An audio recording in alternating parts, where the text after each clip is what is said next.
Hello everyone. आज हमें start करने वाला है ज्योग्राफी का एक सीरीज।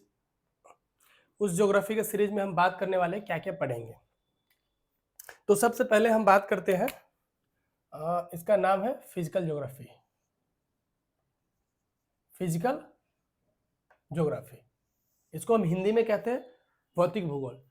तो आपको पता होगा और नहीं पता होगा तो अभी आपको पता हो जाएगा, ठीक है। सॉरी, कितने डायमेंशन होते हैं इसको, मतलब फिजिकल ज्योग्राफी होता है, इसको कहीं कहीं पे ना वर्ल्ड फिजिकल ज्योग्राफी भी कहते हैं। मैपिंग, वर्ल्ड मैप अलग होता है, मैप फिजिकल ज्योग्राफी है, इसका मतलब है कि या तो फिजिकल ज्योग्राफी या वर्ल्ड फिजिकल ज्योग्राफी पूरा सेम होगा, ठीक है। मैपिंग अगर बोला जाएगा तो मैपिंग अलग हो जाता है, तो ये चीज को ध्यान में रखना है। फिजिकल ज्योग्राफी में कितने डायमेंशन हम पढ़ेंगे, तो देखिए पहला डायमेंशन अगर हम पढ़ते हैं तो 3 इसके मुख्य डायमेंशन होते हैं, बाकी हम अभी और बताएंगे। पहला अगर देखते हैं तो पहला यहाँ पे हम लिख देते हैं ब्रह्मांड विज्ञान।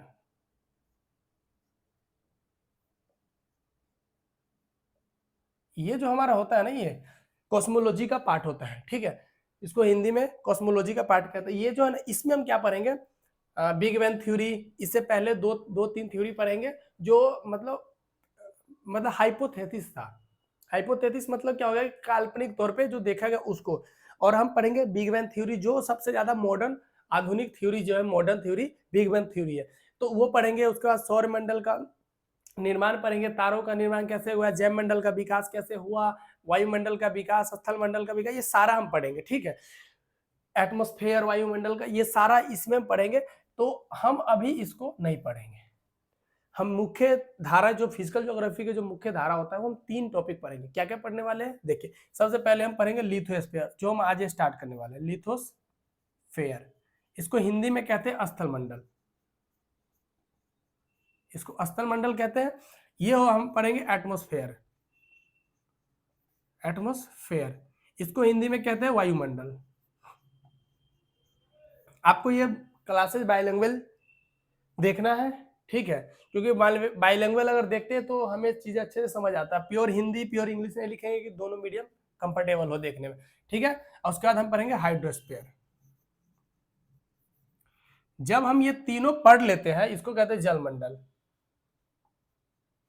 हम इसमें पढ़ेंगे भू आकृति, जैसे कहीं पे पर्वत मिलता है, कहीं पठार मिलता है, तो पर्वत कैसे बना, पठार कैसे बना, ठीक है। कहीं कहीं पे देखते तो मैदान दिखता है, कहीं पे एंटीक्लाइन वगैरह, सारा हम इसमें पढ़ लेंगे, ठीक है। वायुमंडल में हम ये पढ़ेंगे जैसे कि हमारा इतना ज्यादा जो क्लाइमेट वगैरह चेंज हो रहा है, तो क्लाइमेट चेंज क्यों हो रहा है, क्योंकि वायुमंडल में सबसे ज्यादा हाइड्रोजन गैस वगैरह जा रहा है, इसके वजह से ये सब जितने भी मीथेन गैस है, ये सब इसको वायुमंडल के बारे में बताएगा, ठीक है। और हाइड्रोस्फीयर पढ़ेंगे जल मंडल, जैसे कई ओशियन हो गया, हमारा समुद्र हो गया, नदी हो गया, तालाब हो गया, उसके बाद छोटे छोटे लैगून, झील पाए जाते हैं। ये सारे चीजों को चर्चा हम इसमें करेंगे, इन सारे चीजों को, ठीक है। तो हम बात करते हैं लिथोस्फीयर को। तो आपको पता हो गया क्या क्या पढ़ने वाले हैं। और ये तीनों जब हम पढ़ लेंगे, ये तीनों, तब हम लास्ट में पढ़ते बायोस्फीयर। बायोस्फीयर मतलब कि तीनों को मिला देंगे ना, लिथोस्फीयर, एटमॉस्फेयर, हाइड्रोस्फीयर, तीनों मिलाने के बाद हमें क्या बनता है, बायोस्फीयर बनता है, ठीक है। इसको हम हिंदी में कहते हैं जैव मंडल। जैव मंडल, तो मुख्य इसके 3 डायमेंशन होते हैं, lithosphere, atmosphere, hydrosphere, physical geography के, ठीक है। तो हम अब बात करने वाले हैं लिथोस्फीयर, स्टार्ट करते हैं। तो लिथोस्फीयर में हम क्या क्या पढ़ेंगे वो अब देखते हैं, ठीक है। तो अभी हम बताएं आपको लिथोस्फीयर में हम क्या पढ़ेंगे, पृथ्वी के बारे में। अब देखिए, जब हम पृथ्वी के बारे में पढ़ेंगे तो पृथ्वी हमारा पता है, आप सबको पता है कि जियोड शेप में, ऐसे आकार में है। जियोड शेप में इन द सेंस कि अंडा, जैसे आपने अंडा देखा होगा, अंडा कुछ इस प्रकार होता है, खड़ा करके रखता है ऐसे करके, तब अगर इसी को अगर सुता देंगे तो ऐसे नहीं बन जाएगा, देखिए ऐसे बन जाएगा। तो यहाँ पे हमारा जो पृथ्वी है हमारी, यहाँ पे फ्लैट है और यहाँ पे फ्लैट है। यहाँ पे हम सेंटर लेते हैं, ऐसे लेते हैं, तो ये डिस्टेंस, इसका ये डिस्टेंस जो होता है ना, ये ज्यादा होता है, ये ज्यादा होता है। और ये डिस्टेंस पृथ्वी के यहाँ से पोल पे जो 90 डिग्री पोल है, और ये 0 डिग्री इक्वेटर, तो यहाँ पे डिस्टेंस कम होता है। ये आप सभी को पता है। नहीं पता है तो कोई बात नहीं है, हम इसको जब हम ब्रह्मांड विज्ञान पढ़ेंगे तो उसमें हम बताएंगे इसको, ठीक है। अब हम देखते हैं कि अगर इसको एक भाग काट के निकाल ले बाहर, मान के चलिए एकदम पृथ्वी है, और हम चाहते हैं कि इसमें से समझने के लिए हम एक भाग निकालें। अब बताइए, अगर पृथ्वी अगर 4-5 लेयर में है, ऐसे करके अगर लेयर में है, जैसे 1 लेयर, 2 लेयर, 3 लेयर, 4 लेयर, ऐसे अगर लेयर में है पृथ्वी, तो हम अगर ऐसे करके कट करके निकालेंगे तो पूरा लेयर ऐसे निकलेगा और यहाँ लेयर बनेगा, ऐसे ऐसे बन जाएगा ना। अब इसका हम बड़ा डायग्राम बनाते हैं।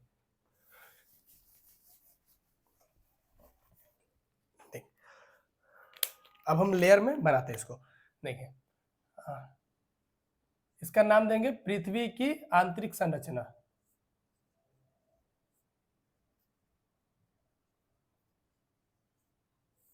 आंतरिक संरचना,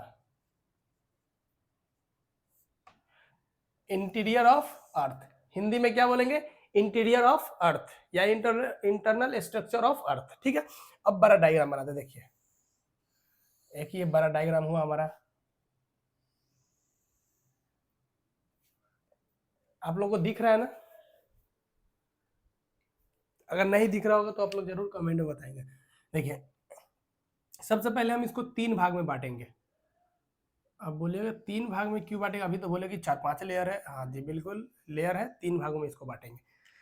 अब इसको हम 3 भागों में बांटेंगे, तो सबसे पहले एक बार हल्का लैंग्वेज में समझते हैं, फिर इसको पूरा अलग अलग करेंगे। हम इसको बोलते हैं मेंटल, मेंटल, इसको हम बोलते हैं कोर, इसको बोलते हैं क्रस्ट, इसको हिंदी में कहते हैं परपट्टी, क्रस्ट को, मेंटल को भूप्रवार, भूप्रवार ऐसे देखिए,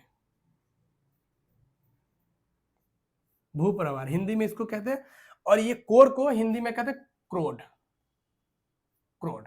ठीक है, इसको परपट्टी। अब देखिएगा, आपको 3 फेज दिख रहा है, कितने दिख रहा है, 1 2 3 लेयर, 3 लेयर दिख रहा है। हम क्या करेंगे, अब इस लेयर को क्या करेंगे, आपस में डिवीजन करेंगे। क्यों डिवीजन करेंगे, क्योंकि जब हम पृथ्वी के अंदर हम जाते हैं, आपको पता है जब पृथ्वी के अंदर अगर हम अंदर घुसने की कोशिश करते हैं, ये हमारा कोर होता है पॉइंट, इसको 6400 किलोमीटर मान लेते हैं, क्योंकि ये 6371 किलोमीटर एग्जैक्ट डेटा जो है लिखा गया है, तो हम इसको 6400 किलोमीटर। आपको पता है जब हम पृथ्वी के अंदर घुसते हैं, मान के चलिए कि एक कोई डब्बा हो गया, मान के चलिए विक्स का डब्बा है, और इसके अंदर हमें जाना है, अंदर इस तरफ यहां तक जाना, ये बीच में, तो इधर अंदर जाएंगे ना, तो इसका टेम्परेचर पता है 32 मीटर जब अंदर जाते हैं, कितना कितना अंदर, 32 मीटर। अगर 32 मीटर अंदर जाते हैं तो 1 डिग्री टेम्परेचर बढ़ता है, या ध्यान रखिए। अब देखिए 32 मीटर अंदर जाने पे पृथ्वी से यहाँ कोर की तरफ अगर 32 मीटर हम जाते हैं तो कितना टेम्परेचर बढ़ता है, 1 डिग्री सेल्सियस टेम्परेचर बढ़ता है। अब बड़े 6400 किलोमीटर अंदर है, 6400 किलोमीटर अगर अंदर जाएंगे, और इसको अगर 32 मीटर तो कितना 30 कम से कम, अगर तो 30 हो जाएगा, ये 30 या 90, तो अब देखिए 30 डिग्री सेल्सियस हो जाएगा 1 किलोमीटर में। तो हम क्या करेंगे, अगर 64 से गुना करें तो बहुत ज्यादा हो जाएगा, नो डाउट हो जाएगा, लेकिन उतना नहीं है। तो हम ये देख लेते हैं, कोर में हमारा टेम्परेचर ऑलमोस्ट 6000 डिग्री सेल्सियस है टेम्परेचर। कितना है टेम्परेचर कोर में, टेम्परेचर आपको पता है, एक चीज आपको सुनकर बहुत खुशी होगा, देखिए ये हमारा सन है ना, सन, सन में भी लेयर है, सन में भी क्या है, लेयर है। आप सन का देखिएगा, एक फोटो एस्फेरिक लेयर होता है सन में, क्या फोटो स्फेयर, फोटो स्फेयर, हाँ फोटो स्फेयर लेयर होता है। देखिए एक ये रहा, इसका टेम्परेचर पता है 5500 डिग्री सेल्सियस से 6000 डिग्री सेल्सियस के बीच आता है। तो एक चीज आपको पता चल गया कि जो पृथ्वी के अंदर कोर का टेम्परेचर है वो किसका है, सन के सरफेस का टेम्परेचर है, जिसको फोटोस्फीयर कहते हैं। तो एक चीज क्लियर हुआ यहां से। अब इसको हम मिटाते हैं, इसको क्यों मिटाते हैं, क्योंकि हमें अभी समझना है क्या, ये अर्थ। अब देखिए जब हम यहां जाते हैं तो 6000 डिग्री सेल्सियस क्यों होता है, इसका रीजन होगा ना कि अंदर जाते तो इतना ज्यादा टेम्परेचर क्यों होता है। इसके पीछे पता है क्या है, रेडियो एक्टिव एलिमेंट पाया जाता है। अब रेडियो एक्टिव एलिमेंट क्या होता है, अभी बस इतना समझ लीजिए कि पृथ्वी के अंदर रेडियो एक्टिव एलिमेंट पाया जाता है, radio active element.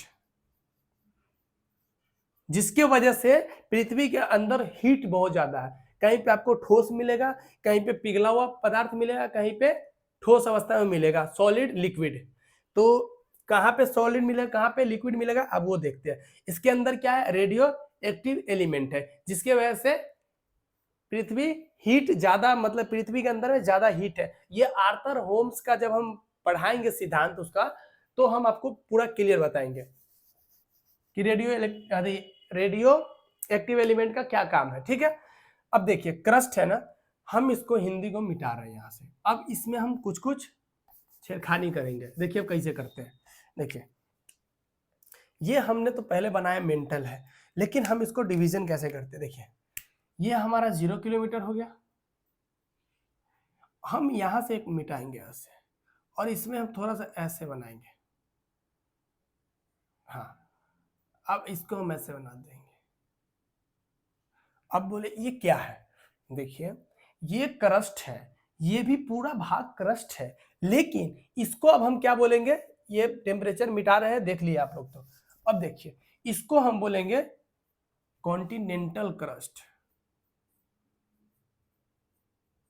Continental crust. और इसको हम बोलेंगे ये ओशियनिक क्रस्ट, ओशियनिक क्रस्ट। इसको बोलेंगे महाद्वीपीय, महाद्वीपीय परपट्टी, इसको बोलेंगे सागरीय परपट्टी, महाद्वीपीय परपट्टी, सागरीय परपट्टी। अब देखिए इसका डिस्टेंस जो है ये लगभग मतलब 32 किलोमीटर है। कितना है, 32 किलोमीटर। और यहां देखिए ये जो है, ये यहाँ पे जो प्लेट है, यहाँ पे ये प्लेट यहाँ पे मात्र कितना है, 5 किलोमीटर। आप एनसीईआरटी उठाइएगा 11th की, उसमें आपको बहुत डिटेल से दिया हुआ है। हम आपको इसलिए समझा रहे हैं जिससे कि आप एनसीईआरटी पढ़ेंगे तो आपको एकदम आसानी से समझ में आएगा चीज, इसलिए हम आपको ऐसे बता रहे हैं। ठीक है, ये सारा डेटा है जो एनसीईआरटी के तथ्यों पे आधारित है, अनाउंस कर रहे हैं आपको, समझ लीजिए। देखिए और यही अब मान के चलिए दिमाग में आ गई, सर यहाँ पे आप देख रहे तो यहाँ पे क्या है, घर है, क्या यहाँ पे हमारा घर है, यहाँ पे पेड़ पौधे वगैरह ये सारा चीज यहीं पे। ठीक है, कुछ कुछ आदमी भी रह रहे हैं यहाँ में। लेकिन आप बोलिएगा कि कहीं पे अगर पहाड़ होगा, पहाड़ के कंडीशन में क्या होगा, मान के चलिए यहाँ पे एक पहाड़ बन गया, हमारा हिमालय बन गया। देखिए ये हमारा यहाँ हिमालय हो गया। ठीक है, अब पहाड़ जहां होगा तो अब याद रखिएगा वहां पे क्रस्ट की मोटाई ज्यादा होगी। क्या याद रखना है, पहाड़ी वाला एरिया होगा, पहाड़ी एरिया में मतलब पर्वत एरिया में, या पर्वतीय, पहाड़ी नहीं पर्वतीय लिखिए ज्यादा अच्छा रहेगा, पर्वतीय क्षेत्र में क्रस्ट पता है कितना मोटा ज्यादा होता है। तो इसलिए हम लगभग क्रस्ट की जो मोटाई है अप्रोक्सीमेटली हम कितना 100 किलोमीटर मानते हैं। कितना मानते हैं, अप्रोक्सीमेटली 100 किलोमीटर। क्रस्ट की मोटाई यहाँ 32 किलोमीटर दिखा मुझे, 32 कहीं 34 भी लिखा हुआ मिल जाता है, नो डाउट। यहाँ हमें कितना मिला, यहाँ पे क्रस्ट की मोटाई 5 किलोमीटर दिखा, लेकिन पहाड़ी एरिया में 70 किलोमीटर के आसपास हो जाता, इसलिए हम लगभग 100 किलोमीटर मानते हैं। तो अब याद रखना है बिल्कुल कि क्रस्ट की मोटाई लगभग हमें 100 किलोमीटर देखने को मिलता है। ठीक है, अब देखेंगे कि क्रस्ट का पार्ट तो हो गया, अब हम आएंगे किसमें, मेंटल में। अब देखिए मेंटल में आएंगे तो ये हमारा कितना किलोमीटर तक हम लिख सकते हैं इसको, 100 किलोमीटर क्रस्ट की मोटाई, लगभग कितना 100 किलोमीटर। अब इसको हम मिटा रहे हैं। एक बार और एक कॉन्सेप्ट यहाँ देख लीजिए आप, एग्जाम में आपको एग्जाम में क्वेश्चन पूछा जाए कैसे कि क्रस्ट की थिकनेस, क्रस्ट के थिकनेस ज्यादा होता है, और मतलब इसमें कॉन्टिनेंटल क्रस्ट की, ठीक है, और ओशियनिक क्रस्ट की थिकनेस कम होता है। ये डेटा आपको नोट करना है, ये एग्जाम में पूछा जाता है कि कॉन्टिनेंटल क्रस्ट की मोटाई ज्यादा होता है या ओशियनिक क्रस्ट की। तो आपको पता हो गया कि ओशियनिक क्रस्ट की मोटाई कम होता है और कॉन्टिनेंटल क्रस्ट की मोटाई ज्यादा होता है। ठीक है, अब यहां से इसको हम मिटा करके ये समझते हैं कि ये किस चीज से बना हुआ है। क्रस्ट का एक दो और है वो, क्रस्ट हमेशा याद रखिए सियाल का बना हुआ है, सिलिका प्लस एल्युमिनियम से क्रस्ट बना हुआ है, और ये हमारा सीमा से बना हुआ है, सीमा। क्रस्ट कॉन्टिनेंटल क्रस्ट हम यहाँ अब लिखेंगे कॉन्टिनेंटल क्रस्ट सीमा से निर्मित है। किससे बना हुआ है? सीमा। सीमा क्या है? इसके अंदर जो तत्व वगैरह पाया जाता है वही है। हम आपको आगे जब मिनरल्स पढ़ाएंगे वहां क्लियर बताएंगे, ठीक है। सीमा से ओशियनिक क्रस्ट किससे बना हुआ है? सीमा से। वो नाम वाली सीमा नहीं है, ठीक है। अब देखते हैं मेंटल को। मेंटल भी हमारा किससे बना हुआ है? सीमा से। सीमा से देख रहे हैं सीमा कितना तेज है। ऐसे भी ट्रांसफार्मर कैसा होता है पता है ना, हर जगह बिजली पहुंचा सकता है। इसी तरह से देख रहे हैं यहूं आ जा रहा है, यहूं आ जा रहा है। सीमा से बना हुआ कौन है? मेंटल। सिलिका प्लस मैग्नीज या मैग्नीशियम जो भी बोल सकते, कोई दिक्कत नहीं। सिलिका प्लस मैग्नीशियम से ये बना, और ये हमारा हो गया कोर नीफे से बना हुआ। हम पहले यही बता रहे, नीफे प्लस निकेल प्लस आयरन, ठीक है। कोर किससे बना? Nickel plus iron. अब हम ये देख लिए, अब इसको डिवीजन कर रहे हैं। अब ध्यान रखिएगा डिवीजन कैसे करेंगे। देखिए इसमें कुछ मिटाने वाला है नहीं। हाँ, ये क्रस्ट वाला पार्ट मिटा रहे हैं, आप लोग को याद रखना है आपको, ठीक है। देखिए इसको, ये जो है ना यहां तक, इसको हम डिवीजन करते हैं।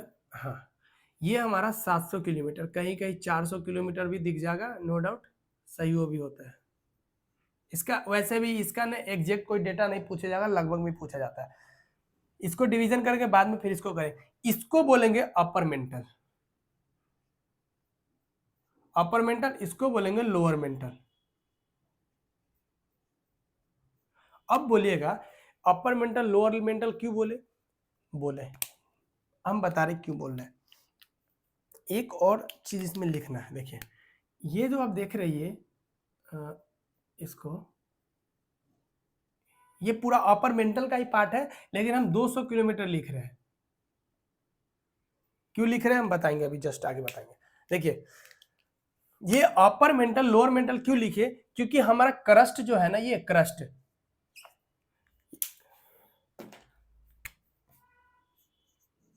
क्रस्ट हमारा सॉलिड में है।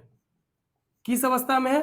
क्रस्ट हमारा सॉलिड अवस्था में। सॉलिड अवस्था से इन द सेंस कि वो टूट जाएगा। जैसे कि मान के चलिए ये रबर है, रबर हमारा सॉलिड नहीं है, क्योंकि देखिए रबर फ्लेक्सिबल है, मुड़ रहा है, लेकिन वही अगर हम इसको मोड़ते हैं तो ये टूट जाएगा, तो ब्रिटल है, वंगुर है। तो क्रस्ट हमारा सॉलिड अवस्था में है।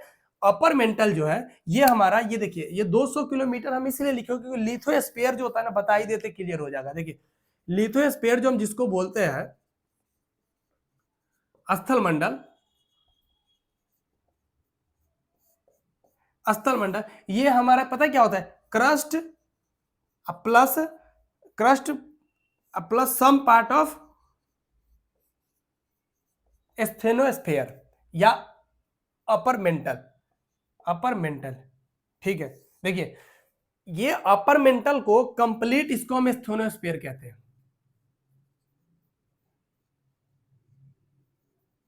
इसको कंप्लीट क्या कहते हैं? स्टेनोस्फीयर। हिंदी में कहते हैं दुर्बलता मंडल।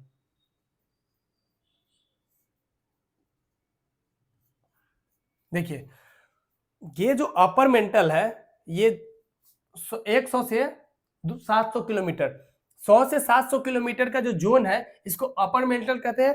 अपर मेंटल कंप्लीट तौर पे स्टेनोस्फीयर होता है। क्या होता है? स्टेनोस्फीयर मतलब दुर्बलता मंडल होता है, ठीक है। और लिथोस्फीयर हमें देखना है, तो लिथोस्फीयर देखिए कैसे, ये टेम्परेचर मिटा रहे हैं, ठीक है। ये देखिए ये हमारा 0 किलोमीटर है, हम लिखे हुए यहां से लेके ये 200 किलोमीटर जो है, यही हमारा लिथोस्फीयर होता है। ये हमारा क्या होता है? लिथोस्फीयर। क्या होता है? लिथोस्फीयर। ये 200 किलोमीटर का डिस्टेंस जो है, ये हमारा क्या होता है? लिथोस्फीयर। मतलब कि लिथोस्फीयर में, इसका मतलब कि स्टेनोस्फीयर यहां इतना मोटा, लिथोस्फीयर इतना, ये चक्कर क्या है? देखिए लिथोस्फीयर हमारा स्टेनोस्फीयर पे तैर रहा मतलब समझ नहीं आया, समझ आएगा। देखिए कैसे समझ आएगा। अगर हम देखते हैं लिथोस्फीयर इतना पार्ट है 200 किलोमीटर, उसके बाद तो ये पूरा अपर मेंटल का ही पार्ट है ना 200 किलोमीटर, फिर भी हमारा 500 किलोमीटर ये बीच में गैप बन रहा है कि नहीं बन रहा है? ये गैप 500 बच रहा है। तो हम लिखते हैं lithosphere crust plus some part of upper mantle या some part of asthenosphere. 200 kilometre तक के डिस्टेंस को लिथोस्फीयर कहते हैं। कितना होता है? 200 किलोमीटर तक गहराई मानते हैं लिथोस्फीयर को, ज्यादा भी होता है कहीं के लिखा हुआ, ठीक है। ये जो है हमारा लिक्विड अवस्था में है। अब इसको मिटा, लिथोस्फीयर हमारा ये लिथोस्फीयर हो गया। अब हम इसको देखते हैं, ये हमारा ये पूरा जो ये तो हमारा लिथोस हो गया। ये पूरा जो हमारा अपर मेंटल है यहां तक, ये हमारा कितने है? तरल, तरल अवस्था। अपर मेंटल तरल अवस्था में है, और वही हम यहां से फिर देख ले लोअर मेंटल को, तो ये हमारा सॉलिड अवस्था में है। ये लिक्विड होगा, ये सॉलिड अवस्था में, सॉलिड फेज। अब देखिए, ये तरल है, पिघला हुआ है, ये लोअर मेंटल सॉलिड अवस्था में। इसका रीजन क्या है? देखिए, अब देखिए, अगर किसी चीज को अब एक कटोरा में रखिए, जो हल्का और भारी दो प्रकार के धातु हो, दो प्रकार के धातु, जैसे मान के चलिए एल्युमिनियम रख लीजिए एक कटोरा में, और एक उसी में लोहा रख लीजिए, और दोनों क्या कीजिए, एकदम गैस से हीट दीजिए। मान के चलिए कटोरिया में रखा हुआ है, देखिए ये कटोरा हमारा, इसमें एल्युमिनियम का है कुछ कुछ ये, और यहाँ से हम गैस का एकदम फ्लेम दे रहे हैं, तेज वाला, एकदम तेज वाला फ्लेम दे रहे हैं। अब देखिए, तो कौन पहले पिघलेगा? एल्युमिनियम जो होगा पहले पिघल जाएगा। जब एल्युमिनियम पिघलेगा तो आपको पता है कि जो भारी होता है वो नीचे जाएगा, और जो हल्का ऊपर आएगा। तो एल्युमिनियम हल्का होता है इसलिए ऊपर चला जाएगा, और वो जो भारी होगा नीचे चला जाएगा। तो यहाँ पे जो है तरल अवस्था में इसलिए क्योंकि यहाँ पे लिथोस्फीयर जो है उसका ना दबाव पड़ा हुआ है, स्टेनोस्फीयर पे उसका दबाव है, और उसके बाद जब नीचे जाते तो हमारा टेम्परेचर बढ़ता है, जिसके कारण से ये हमारा पिघला हुआ अवस्था में। और वहीं नीचे जाएंगे तो ये ठोस अवस्था में है, ठीक है। और उसके बाद नीचे कोर में आएंगे ये, तो ये भी ठीक इसी प्रकार से कोर जो हमारा है, ये भी हमारा पता है क्या है? ये तरल है, लिक्विड है। ये तरल है, ये हमारा ठोस है। ये भी इसमें क्या है कि जैसे अब मान के चलिए, ये इसलिए तरल और ठोस है क्योंकि सीमा से जो सीमा है, सियाल और प्लस मैग्नीशियम मैग्नीशियम है, इससे जो है ना गलनांक नीफे का कम है। इसलिए नीफे में क्या होता है, जो तरल पदार्थ है, जो मतलब पिघलने के बाद जो तरल होता है, ये कोर में, इसको कहते हैं inner core, sorry outer core, इसको कहते हैं आउटर कोर। ये 5150 किलोमीटर इसका डिस्टेंस होता है, ठीक है। या तो पहले हम इसको क्लियर कर लेते हैं, फिर इसको बताते हैं। देखिए आगे बता, ये हमारा क्या है? अपर मेंटल तरल अवस्था में, सॉलिड फेज में है, लोअर मेंटल, ठीक है। हमारे पृथ्वी पे जो मैग्मा आता है, मैग्मा मतलब कि आपको किसी को अगर नहीं पता हो, जिसको पता हो ठीक है, नहीं पता है, जो ज्वालामुखी होता है, तो ज्वालामुखी में से एकदम लाल लाल खौलता हुआ लावा निकलता है। वो लावा जो है ये हमारा स्टेनोस्फीयर से ही आता है। ये पूरा जो देख रहे हैं, ये हमारा पूरा मैग्मा जोन है। ये हमारा पूरा पूरा क्या है? कंप्लीट मैग्मा जोन है, मैग्मा जोन है ये पूरा। अपर मेंटल जिसको एस्थेनोस्फीयर कहते हैं, कंप्लीटली मैग्मा जोन है। पृथ्वी पे ज्वालामुखी वहीं से निकलती है। कहां से निकलता है ज्वालामुखी? मैग्मा जोन से, ठीक है। और ये जो है हमारा लोअर मेंटल, ये हमारा ठोस अवस्था में शांत है बेचारा, ठीक है। यहीं पे सारा जो खेल होता है पृथ्वी पे, जितने भूकंप वगैरह जो आते हैं, ये सारा का सारा खेल यही करता है।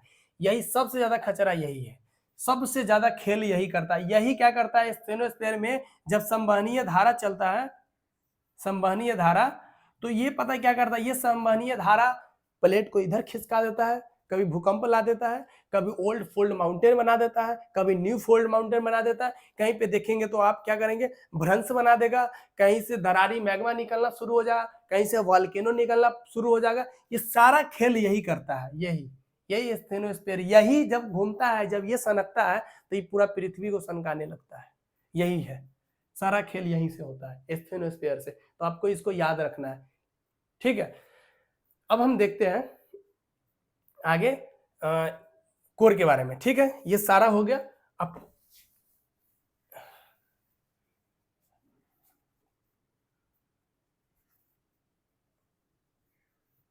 हाँ, यहां तक तो हो गया हुआ। अब हमारा क्या बचा है? कोर, बस इतना बचा है पार्ट। इस कोर को दो भागों में बांटते हैं, कोर के दो भाग में, इसको बोलते हैं आउटर कोर, इसको बोलते हैं इनर कोर, यहाँ पे लोअर नहीं होगा, ध्यान रखना है, इनर कोर। इसको बोलते हैं, ऊपर वाला को आउटर कोर लिख दिए हुए, इसको इनर कोर। 2900 किलोमीटर से 5150 किलोमीटर तक आउटर कोर, 5150 से 6400 किलोमीटर तक इनर कोर। ये हमारा पाया जाता है किस अवस्था में? लिक्विड अवस्था में। तरल लिखते, तरल। तरल शब्द कितना मस्त शब्द, तरल। ये तरल में होता है और ये हमारा ठोस में होता है। किस में होता है? ठोस, ठोस होता है। ये जो पृथ्वी पे आप देखते हैं चुंबक, जो मैग्नेटिक फील्ड वगैरह के कॉन्सेप्ट आप 11th क्लास में पढ़ेंगे। सीधा आप इतना समझिए, जो पृथ्वी चुंबक का जो भी खेला वेला होता है सब कोर से होता है, क्योंकि ये कोर में निकल प्लस आयरन पाया जाता है। जो जो मैग्नेट है उसको क्या करता है, एकदम बढ़िया से बनाता, तैयार करता है कि हाँ ये मैग्नेट है, चुंबक तैयार करता है जो कहीं जाके चिपक जाए। जो आगे जाके हम बताएंगे, ये ज्यादा साइंस वाला सेक्टर में आ जाता है, इसलिए हम इसको टॉपिक को छेड़ना नहीं चाह रहे हैं। ठीक है, तो बस हम इतना देख लिए। अब एक बार पूरा क्लियर डायग्राम देखेंगे, आप बस इसको ध्यान रखिए कि आपको समझ आ रहा है कि नहीं। आप एक बार पूरा हम क्लियर डायग्राम एक बार देख लेंगे और उसके बाद हम मतलब ये देखेंगे कि ये लेयर जो है, ये क्रस्ट जो है हमारा ठोस है, ये लिक्विड है, ठोस है, लिक्विड क्यों है, कैसे, इसका क्या साक्ष्य है, हमें कैसे पता चला? क्योंकि हम इसके अंदर जा ही नहीं सकते। क्यों? क्योंकि हम 32 मीटर जाते हैं अंदर, जैसे 32 मीटर अंदर जाते हैं तो हमें पता है 1 डिग्री टेम्परेचर बढ़ता हुआ दिखता है, अंदर जाते हैं तो बढ़ता है। तो जब 1 डिग्री टेम्परेचर बढ़ता है तो अंदर तो हम जा ही नहीं सकते हैं। जब नहीं जा सकते हैं तो फिर हमें कैसे पता चला कि यहाँ पे ये सॉलिड पाया जाता है या लिक्विड अवस्था में पाया जाता है? इसको हम प्रत्यक्ष रूप से दो इसके सोर्स देखेंगे। पहला देखेंगे प्रत्यक्ष, दूसरा अप्रत्यक्ष, डायरेक्ट सोर्सेज और इनडायरेक्ट सोर्सेज। ये देखेंगे, इससे हमें क्लियर हो जाएगा कि कहाँ पे ठोस अवस्था है, कहाँ पे लिक्विड अवस्था है। ठीक है, तो चलिए हम इसको एक बार पूरा क्लीन करते हैं और फिर से नया डायग्राम से बताते हैं। देखिए, अगर जिसको समझ नहीं आए आप लिखिए सीधा ये ना डायग्राम बनाइए और देखिए क्रस्ट होता है, ये 2 भागों में बटा हुआ है, यहाँ ओशियनिक क्रस्ट होता है। ठीक है, इसको हम कॉन्टिनेंटल क्रस्ट कहते हैं। ठीक है, इसके बाद हम फिर यहाँ देखेंगे मेंटल बना लेंगे। इसके बाद मेंटल को हम क्या करें, 2 भागों में बांटे, इसको आउटर मेंटल बोलते हैं, ये हमारा लिक्विड अवस्था में है। ठीक है, ये हमारा लोअर मेंटल हो गया, ये हमारा सॉलिड अवस्था में है। किसमें? सॉलिड अवस्था में। फिर हम कोर को 2 भागों में बांटेंगे, ये हमारा आउटर कोर हो गया, ये हमारा किस अवस्था में है? लिक्विड अवस्था में है और लिक्विड, और ये फिर इनर कोर है हमारा सॉलिड अवस्था में। इसका डिस्टेंस 0 किलोमीटर है, यहाँ से 34 किलोमीटर तक हम ले लेंगे, अप्रोक्स ये होता है, लेकिन हम 100 किलोमीटर लेते हैं। कितना लेते हैं? 100 किलोमीटर। जब हम 200 किलोमीटर लेंगे तो ये लिथोस्फीयर हो जाता है। लिथोस्फीयर का क्या लिखा है डिफिनेशन कि crust plus some part of upper mantle या स्टोनोस्फीयर। ठीक है, ये हो गया हमारा लिथोस्फीयर का, हो गया 200 किलोमीटर के अप्रोक्स। ठीक है, उसके बाद फिर हम देखेंगे ये पूरा अपर मेंटल होता है, ये स्टेनोस्फीयर होता है, पूरा मैग्मा जोन होता है। जितने भी ज्वालामुखी क्रियाएं वगैरह होती है, सारा दरारी माध्यम से हो चाहे सिलेंडर वाला, जितने भी हो, सारा के सारा यहीं से खेल होता है। भूकंप वगैरह जितने भी, प्लेट खिसकना, भरंसन होना, टूटना, फोल्ड माउंट बना, ये सारे के सारी क्रिया ये स्टेनोस्फीयर में होता है। ठीक है, यहाँ पे मेंटल संवहनीय धारा चलती है। आर्थर होम्स का मेंटल संवहनीय सिद्धांत हम बताएंगे आगे, ये सारा इसमें होता है। उसके बाद ये हमारा लोअर मेंटल है, ये हमारा ठोस अवस्था में। उसके बाद ये इसमें पाया जाता है सीमा, यहाँ भी सीमा पाया जाता है। ओशियनिक क्रस्ट में, कॉन्टिनेंटल क्रस्ट में हमें सियाल पाया जाता है। उसके बाद हम फिर आएंगे कोर वाला पार्ट में। कोर को 2 भागों में बांटे थे, इसको बोले थे आउटर कोर, इसको बोले इनर कोर। ये पूरा कंप्लीट निफे, यहाँ पे निफे एलिमेंट पाया जाता है, निकेल प्लस फेरस, मतलब आयरन पाया जाता है, निकेल और आयरन याद रखिएगा। ठीक है, ये हो गया। उसके बाद ये हमारा पहला जो आउटर कोर है, ये हमारा लिक्विड अवस्था में है और इनर कोर हमारा सॉलिड अवस्था में। ये इसका डिस्टेंस देख लेंगे तो यहाँ 700 किलोमीटर तक हो जाता है। उसके बाद फिर जो ऊपर अपर मेंटल 700 किलोमीटर, 29 किलोमीटर तक हमें लोअर मेंटल हो जाएगा, और 2900 किलोमीटर से 5150 किलोमीटर तक हमें आउटर कोर हो जाएगा। और उसके बाद 5150 से 6371, मतलब अप्रोक्सीमेटली हमें 6400 किलोमीटर तक इनर कोर हो जाएगा। ठीक है, ये हमारा क्लियर हो गया। जब हम यहाँ चले जाते हैं, कोर के पास पहुंच जाते हैं, तो हमें लगभग 6000 डिग्री सेल्सियस टेम्परेचर मिल जाता है, जो सन का, मतलब सूर्य का सरफेस पे जो फोटोस्फीयर कहते हैं उसका टेम्परेचर के इक्वल है। इतना हमें ऐसे करके पूरा डायग्राम बनाना है। आपको ये सजा सजा के एक बार लिखना है, पूरा जब नोट्स बन जाएगा उसके बाद क्या करना है, एक बार पेज वो सादा लेना, ऐसे लिखना है, ऐसे ऐसे ऐसे करके, और उसके बाद पूरा सोच लेना है। जहां नहीं समझ में आए वहां फिर से हम क्या करेंगे, देखेंगे कि कहाँ पे हम गलती कर रहे हैं या कहाँ पे हम रुक रहे हैं, ब्रेक कहाँ लग रहा है। जहां ब्रेक लगेगा फिर वहां जाएंगे, फिर देखेंगे, फिर किक मारेंगे, फिर आगे जाएंगे। ऐसे करके हमें याद करना है, तब हमें याद होगा। हमें भी ऐसे याद होता है, हम भी ऐसे याद करते हैं, तभी आपको बता रहे हैं।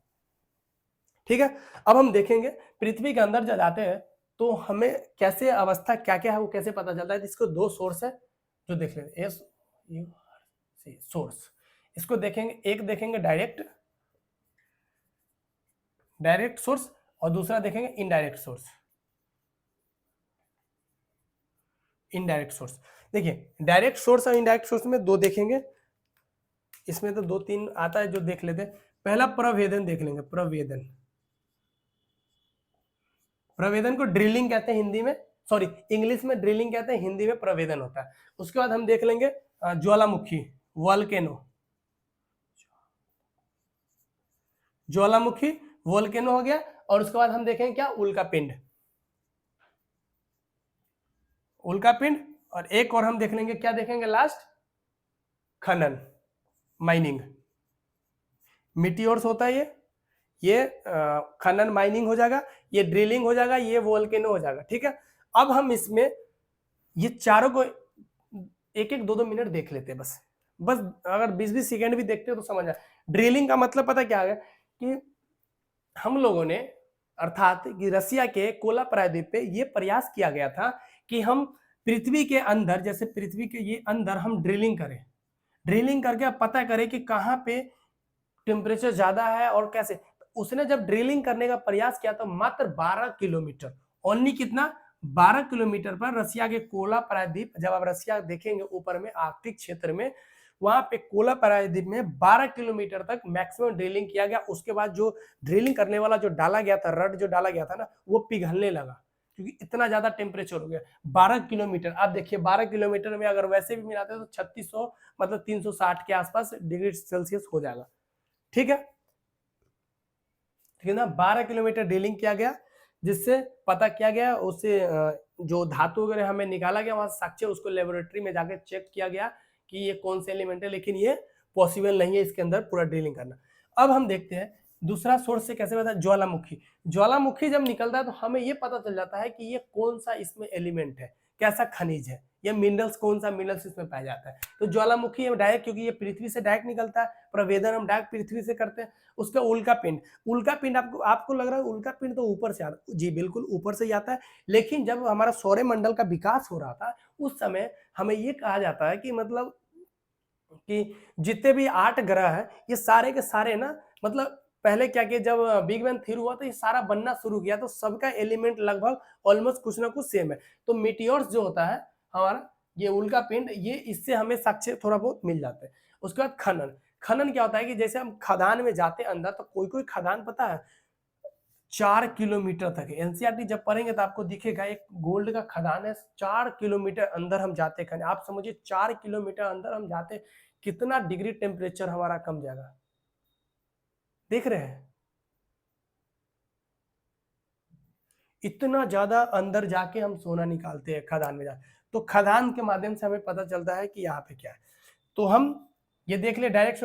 अब हम इनडायरेक्ट देख लेंगे। इनडायरेक्ट में ज्यादा है और उसको समझना पड़ेगा। इनडायरेक्ट में एक ही है जिसको हम कल पढ़ाएंगे बढ़िया से। पहले हम देखेंगे तापमान, ठीक है, उसके बाद देखेंगे घनत्व, ठीक है, उसके बाद हम देखते हैं क्या, दबाव, गुरुत्वाकर्षण, ग्रेविटी, ग्रेविटी, उसके बाद चुंबकत्व,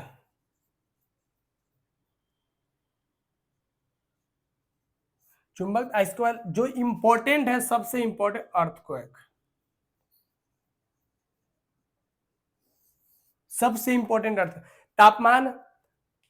आपको पता है कि पृथ्वी हमारा जो है, जो हमारे पृथ्वी के अंदर असमान तापमान का वितरण है। असमान तापमान का वितरण है क्योंकि जैसे जैसे अंदर जाते हैं टेम्परेचर में कमी ज्यादा दिखने को हमें मिलता है, ज्यादा ही दिखने को मिलता है।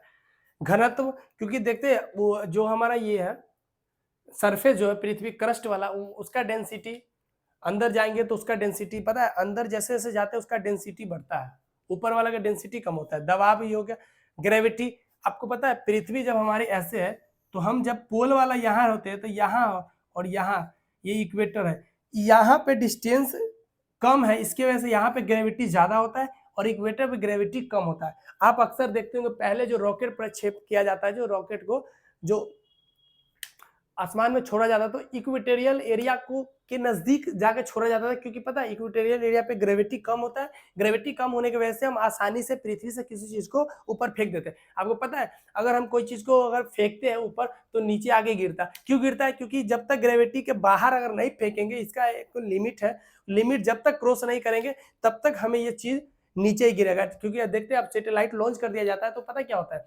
हमेशा जहां पे लॉन्च किया, जिस ऑर्बिटल में लॉन्च किया जाता है उसी ऑर्बिटल में सैटेलाइट घूमता रहता है, नीचे क्यों नहीं आता? क्योंकि वो पता है ग्रेविटी का जो सीमा है ना वो उसके बाहर उसको लॉन्च किया जाता है, उसको बाहर रखा जाता है, ग्रेविटी के अंदर में होगा वो नीचे ही आएगा। ठीक है, तो इसलिए यह ग्रेविटी हो गया। चुंबक हो गया, जो निकेल और जो लोहा बताया है, निकेल और लोहा आयरन नीचे कोर में, वो उसी का प्रभाव यहाँ पे पड़ता है। हम सबसे ज्यादा इंपॉर्टेंट समझते हैं अर्थक्वेक को, क्योंकि अर्थक्वेक हमें सबसे ज्यादा क्लियर अगर कोई चीज बताता है तो हमें अर्थक्वेक बताता है, एक एक जानकारी हमें अर्थक्वेक बताता है कि कौन सा अवस्था कहाँ पे है, क्योंकि इसमें 2-3 वेव होते हैं। पहले हम इसको देखेंगे, 2 wave, body wave, surface wave, क्या होता है ये हम कल डिस्कस करेंगे। क्या डिस्कस करने वाले कल? अर्थक्वेक। यही हमें सबसे बढ़िया क्लियर करता है। जो भूकंप होता है ये हमें, जैसे हम इसके वेव पढ़ना शुरू करेंगे हमें क्लियर हो जाएगा कि हाँ, अर्थक्वेक से पता चल जाता है कि सच में ये जो पृथ्वी का लेयर है ठोस, कहीं पे ठोस है, कहीं पे तरल अवस्था में है, इससे हमें पूरा क्लियर पता चल जाता है। तो हम फिर डिस्कस करते हैं अर्थक्वेक नेक्स्ट क्लास में, तब तक के लिए इतना है, ठीक है।